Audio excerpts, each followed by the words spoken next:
Hello friends, welcome two point of the exam YouTube channel. इस video में हम science के कुछ इम्पॉर्टेंट क्वेश्चन आंसर डिस्कस करेंगे जो एग्ज़ाम के पॉइंट ऑफ व्यू से काफ़ी इम्पॉर्टेंट है और होने वाले एग्ज़ाम नेवी एमआर के लिए काफ़ी इम्पॉर्टेंट हो सकता है। तो आप इस वीडियो को स्टार्टिंग से लास्ट तक देखिएगा। तो चलिए स्टार्ट करते हैं। तो पहला प्रश्न है, एक नदी में चलता हुआ जहाज समुद्र में आता है तब जहाज थोड़ा ऊपर आएगा, क्योंकि समुद्र के पानी का घनत्व नदी के पानी के घनत्व से ज़्यादा होता है और समुद्र के पानी का घनत्व नदी के पानी के घनत्व से ज़्यादा होने की वजह से जब नदी में चलता हुआ जहाज समुद्र में आता है तब जहाज थोड़ा ऊपर उठ जाता है, यानी थोड़ा ऊपर आएगा। नेक्स्ट है, हवाई जहाज से यात्रा करते समय पेन से स्याही निकलने लगती है। तो वायु दाब में कमी के कारण हवाई जहाज से यात्रा करते समय पेन से स्याही निकलने लगती है। तो प्रश्न आता है कि वायु दाब किसे कहते हैं। तो वायुमंडल में उपस्थित वायु धूलकण हम सभी पर अत्यधिक दाब डालती है, जिसे वायुमंडलीय दाब कहा जाता है। पृथ्वी की सतह से ऊपर जाने पे वायुमंडलीय दाब घटता है और पृथ्वी की सतह से नीचे आने पे वायुमंडलीय दाब अधिक होता है। तो वायुमंडलीय दाब कम होने के कारण हवाई जहाज से यात्रा करते समय पेन से स्याही निकलने लगती है, यानी इसका right answer option number A होगा, वायु दाब में कमी के कारण। नेक्स्ट है, बर्फ के दो टुकड़ों को आपस में दबाने पर टुकड़े आपस में चिपक जाते हैं, क्योंकि दाब अधिक होने पे बर्फ का गलनांक घट जाता है। तो इसका right answer option number A होगा, क्योंकि दाब अधिक होने पे बर्फ का गलनांक घट जाता है। नेक्स्ट है, ऊंचाई की जगहों पर पानी 100 डिग्री सेल्सियस के नीचे के तापमान पर उबलता है, क्योंकि वायुमंडलीय दाब कम हो जाता है, अतः उबलने की बिंदु नीचे आ जाती है। यानी इसका राइट आंसर ऑप्शन ए होगा, क्योंकि जब हम पृथ्वी की सतह से ऊपर जाते हैं तो वायुमंडलीय दाब कम होता है। तो इसका right answer option number A होगा। नेक्स्ट है, प्रेशर कुकर में सब्जियां जल्दी पकाई जा सकती है, क्योंकि दाब बढ़ जाने पे क्वथनांक बढ़ जाता है। तो इसका right answer option number B होगा, क्योंकि दाब बढ़ जाने से क्वथनांक बढ़ जाता है। नेक्स्ट है, हाइड्रोजन से भरा रबर का गुब्बारा वायु से ऊपर जाकर फट जाता है, क्योंकि तो हाइड्रोजन से भरा रबर का गुब्बारा वायु से ऊपर जाकर फट जाता है, क्योंकि पृथ्वी की सतह से ज्यों-ज्यों हम ऊपर जाते हैं वायुमंडलीय दाब घट जाता है।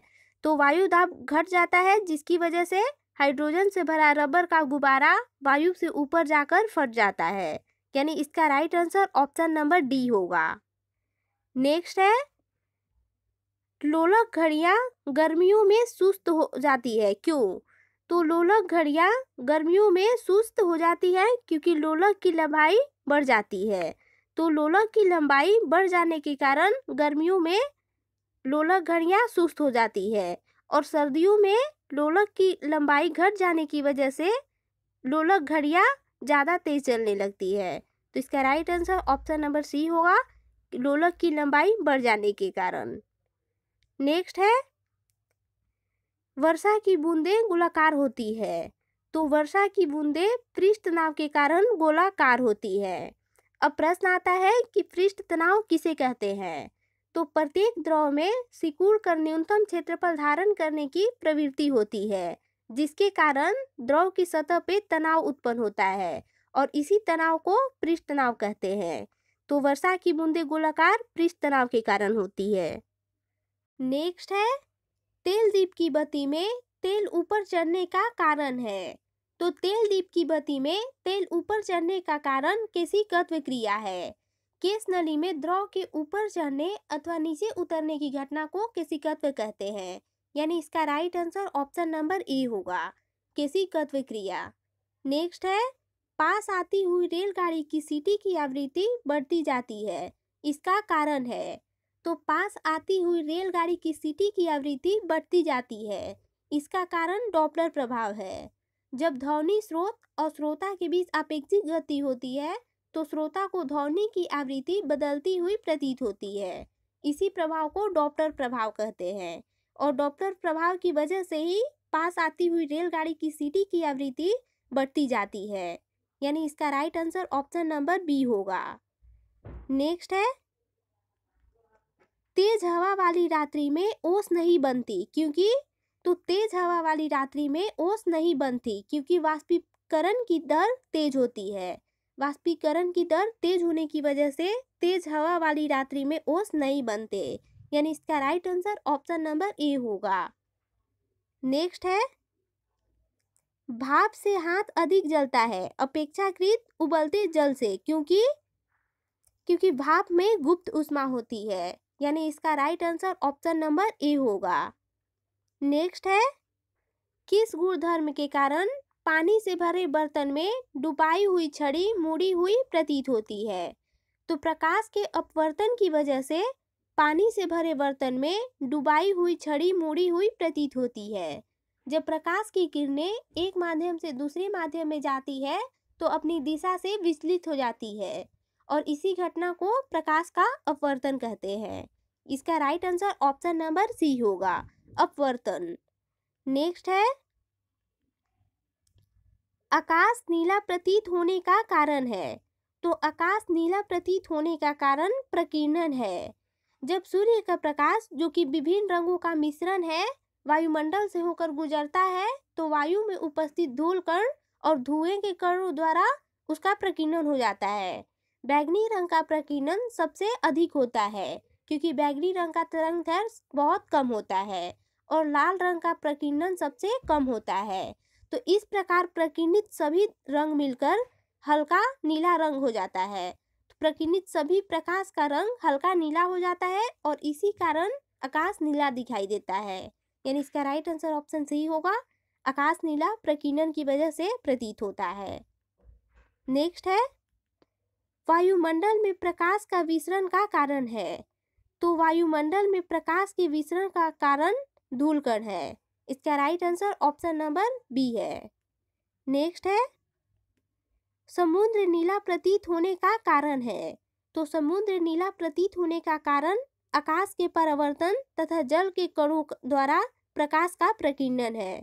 इसका right answer option number B होगा। नेक्स्ट है, अस्त होते समय सूर्य लाल दिखाई देता है।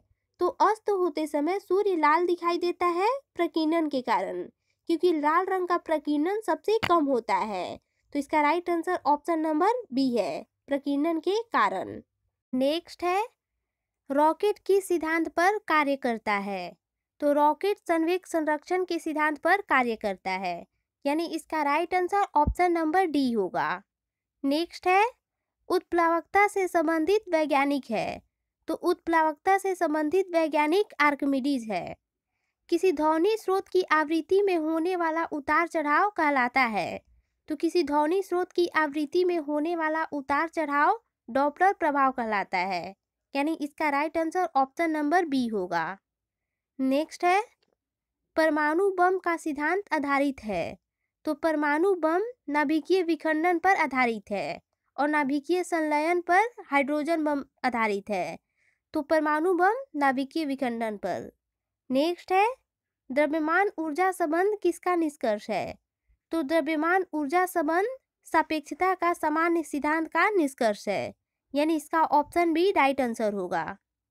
नेक्स्ट है, ब्रह्मांड प्रसारित हो रहा है, यह कथन है। तो ब्रह्मांड प्रसारित हो रहा है, यह कथन एडविन हबल का है, यानी इसका right answer option number B होगा। नेक्स्ट है, ग्रहों के गति के नियम को किसने प्रतिपादित किया? तो ग्रहों के गति के नियम को केपलर ने प्रतिपादित किया, यानी इसका right answer option number B होगा। नेक्स्ट है, पृथ्वी तथा अन्य ग्रह सूर्य के चक्कर लगाते हैं, किसका कथन है? तो पृथ्वी तथा अन्य ग्रह सूर्य के चक्कर लगाते हैं, यह कोपरनिकस का कथन है, यानी इसका right answer option number C होगा। नेक्स्ट है, ओजोन परत किस मंडल में पाई जाती है? तो ओजोन परत समताप मंडल में पाई जाती है, इसका राइट आंसर ऑप्शन बी होगा। नेक्स्ट है, पृथ्वी के सबसे करीब स्थित मंडल है। तो पृथ्वी के सबसे करीब स्थित मंडल क्षोभ मंडल है और क्षोभ मंडल में ही मौसम संबंधित सारी घटनाएं होती हैं। नेक्स्ट है सूर्य का समीपतम ग्रह है, तो सूर्य का समीपतम ग्रह बुध है। इसका राइट आंसर ऑप्शन ए होगा। नेक्स्ट है सूर्य से सर्वाधिक दूर स्थित ग्रह है, तो सूर्य से सर्वाधिक दूर स्थित ग्रह वरुण है। इसका राइट आंसर ऑप्शन सी होगा।